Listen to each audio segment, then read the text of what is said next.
Again, making sure that the cut begins its motion before you start stepping. Okay.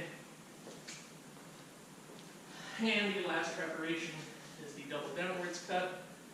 Same thing, but with pendenti.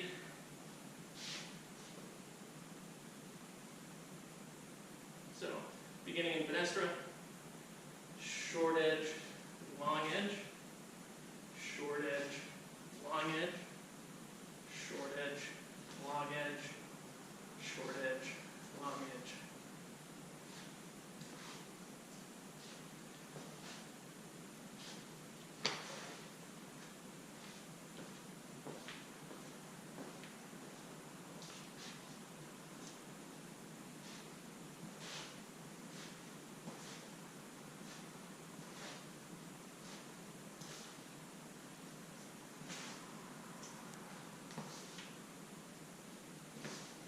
Okay?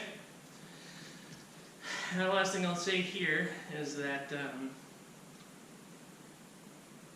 as you practice this on your own, you might find peculiar difficulties in the transitioning, going from side to side. I often notice that when people try to mimic these motions, they often try to compensate in ways that make it more difficult. These specific errors are hard to correct if I am not there watching you.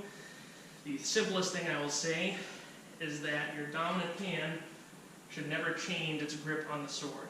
There should be a minimum of flexion or extension along this axis.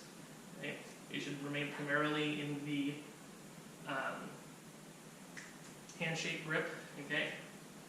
And remember, this is the short edge, this is the long edge, right? What some people will sometimes do is, and they turn the sword with their non-dominant hand, like this. Doesn't matter. If this edge is facing this way, it's always the short edge, right? So don't spin the sword around in your hand. Keep this grip relatively static as you're moving the sword around, right? Your hand positioning should barely change, right? And your wrist motion should only really be rotating in this axis for the most part. There will be some movement here, but not very much. So just focus on maintaining your grip. Don't do anything weird, right? And you should be fine. Worst case scenario, if you guys end up practicing this incorrectly, it's something we can work the kinks out of when we get back together in person. All right, so thank you for watching, and I'll get started on the next video.